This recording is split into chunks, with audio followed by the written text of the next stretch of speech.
Coming up with an example of a special effects artist is daunting these days since the field is so expansive with so many people working, say, to make a Pixar film, all the animators, the shaders, the colorists, the people drawing. You could, just go to someplace in India and find thousands of people working. It's much easier for me to go examine somebody from history, one of the progenitors in this art. Say here, for example, Ray Harryhausen, who was really big in the 50s and early 60s with a lot of his creature flicks. Or we could have Stan Winston, who is noted for a lot of pictures in the 70s and 80s, a lot of Spielberg pictures. And here on the set, talking to one of his props. Or even more recently, the people working on the Hulk. Picking some of these people would be a lot easier than examining all the many, many people that go into making special effects in the computer, on stage, in all the movies we make today. So let's go back to Ray Harryhausen here. Here he has one of his creations, a Medusa-headed figure from one of his movies that he made in the 50s. This is a poster showing Ray with all the different creatures that he came up with in the years 1940 through the 50s. He was an exemplar of the person who made miniature dinosaurs, for example, or miniature animals that were then blown up larger in movies, made to look very realistic with stop-action animation, stop motion. So what happens? You have the miniature, and then you would just animate. You put together frame by frame the different movements, and rotoscope it, and it would seem like it was alive. Not as sophisticated as we do with digital now, but still very good for the kind of quality movie that was made back then. He was very inventive, coming up with all these different figures for the different movies. You can see the actors he's working with, whether he's got the big apes or the big reptiles. Here's one of his early movies, 20 Million Miles to Earth, the creature that comes to invade, and we have Washington, an early example here of special effects and statues falling in the ocean, and then the monster appearing. And so what he did is he matted it. So he shot the monster as a miniature, and then shot the people separately, and then matched the two images together in a matting process. Which is matting means basically blocking one piece of the film out with another, and then superimposing them.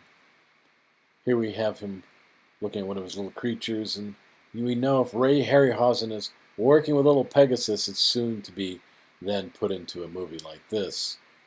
Here's a Harryhausen depiction of the moon and the creature with lightning coming out. When I was growing up in the 50s, there was a whole series of Sinbad voyage movies that were very popular with kids. And he was the genius behind all the creatures that Sinbad and Titans and the Argonauts and all these different movies that had to do with sailors in not prehistoric times, but historical times, going back in some mythological island and encountering huge giants that we all believed as kids. They were all very real to us.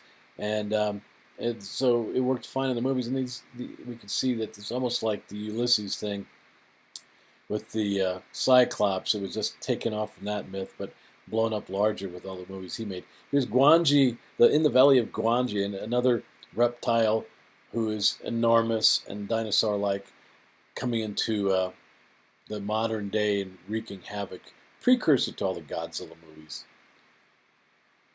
Jason and Argonauts, I remember, was a very popular movie at the time. That idea of Greeks versus huge creatures are skeletal creatures. And this is one of his famous renditions here, the skeletons that attacking Jason. And it was very hard to do this, not only animate one skeleton, but to do a group of skeletons like this who moved on the Argonauts, who had to defend themselves. And the amount of rotoscoping and detail and work it took was amazing. And then, if you look at the movie nowadays, the battle with the skeleton and the actor is still very believable. Although you can see the skeleton leaps out of it, you can see the matting process, but at the time, very exciting.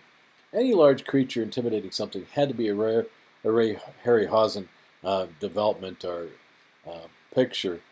But he was excellent with dinosaurs. He was, whether they're in the city or in the desert, he was very adept at being a proto Jurassic Park kind of guy. So you can see the popularity of the earlier Sinbad led to more Sinbads, where we had multi-limbed Shiva-like people with swords fighting other people, and we have the creature coming from the sea, the creature from beneath it. Very realistic, actually, at the time. Not only Godzilla, but other Japanese movies taking off from his example here, whether it's in the sea or on the mesa.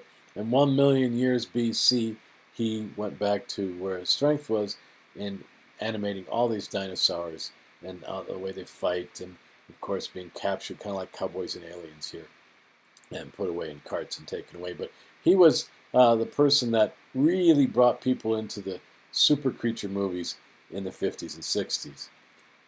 Now I want to look at the process of somebody closer to us, since we're doing horror movies, somebody who's going to be doing horror special effects. And as we know, we got the special effects artists who work on the computer and do all the rendering and taking all the green screen. And then we have the people who do the practical horror effects, building the molds and the silicone on the sets. And that's what we're talking about here. And we're going to look at a woman named Florence Carter. And she's a special effects artist responsible for the guts and gore in Spartacus, the makeup in Women in Black, and the Da Vinci Code. But more immediately, we're going to look at Intruders, which is a movie starring Clive Owen. And this Intruders is a horror movie with a faceless being scaring Owen and his daughter, and eventually turning her into a quasi-faceless monster herself. And so what we're going to have her do is sit down and take this gentleman in the chair here, and he's going to turn him into one of these creatures that she made for the Clive Owen movie. So when she does this, she talks about how, with the rise of high definition content, it's all sorts of problems that pose for her, especially makeup artists and horror special effects. And when it comes to making silicone masks for the all the people, the creatures that we have to see in the movie, and she says that special effects have to improve with the unforgiving high def cameras, and so silicone gels have become really high quality and less expensive, which is good news for the rest of us horror movie makers. And so the mask she made for this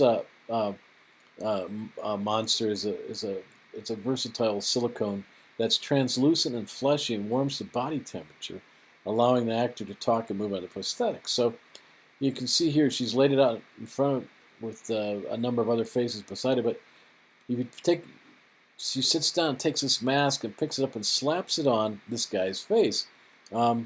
Normally, the mold would be taken of the face before the mask is produced, but she's doing it as an example of how you do it quickly. And so she takes this generic face shape and she puts it together really in a complex way. It's got a lot of skill. She has to mix latex and dyes and then some hardening touches so that, like the eyebrows, so that it looks somewhat like a face. And so every attention to detail is important because of the high-def gaze. I mean, 3D especially, all the actors have to be perfect from all angles, and lumps and bumps are easily spotted. So actors who could hide behind thick makeup, low-resolution pictures, and flattering lighting would help, but now they're exposed in every pore and wrinkle, so makeup has to be almost invisible and perfect. So once she has this silicone mask, she kind of slaps it on here, and it doesn't look really convincing at that point. It's too much like a mask. And then the poor person underneath is pretty claustrophobic. It blocks out the eyes and the nose almost entirely. And if blindness weren't bad enough, the inability to breathe, it's like if you start twisting around beneath the mask, you push it out of shape. So you have to be still at the same time. So you just kind of relax and act like you're getting a facial massage as she puts this on. When you open your eyes, as this guy does, you see what she's done. It's somewhat terrifying, but even then, it's still incomplete because the corners of the mouth in particular, and the eyes are kind of a dead giveaway. So then Carter kind of has to change her work mode, and she gets in high gear, and she starts blending the mask into the face. And it's all about making sure that the silicone works really well with the CGI. So a lot of times they'll have an actor wear a prosthetic underneath the mask, because then it enhances the CGI effect, and like a bullet hole or a missing nose, and the actors actually like it better because it helps the performance, because they can work with the prosthetic, the missing nose or the eye that's falling out of the mask. Um, so you can put the on-skin silicone directly onto the skin, and then you can sculpt cuts and wounds and blend it in, and you don't feel it, but you can act with it. Um, After you get that all done, you airbrush, and airbrushing is increasingly popular as atomized makeup creates a fine layer of tiny dots on the skin that are less visible on the screen than with regular makeup. So airbrushing has been popular for special effects makeup for a lot of years now, coloring and shading and using stencils.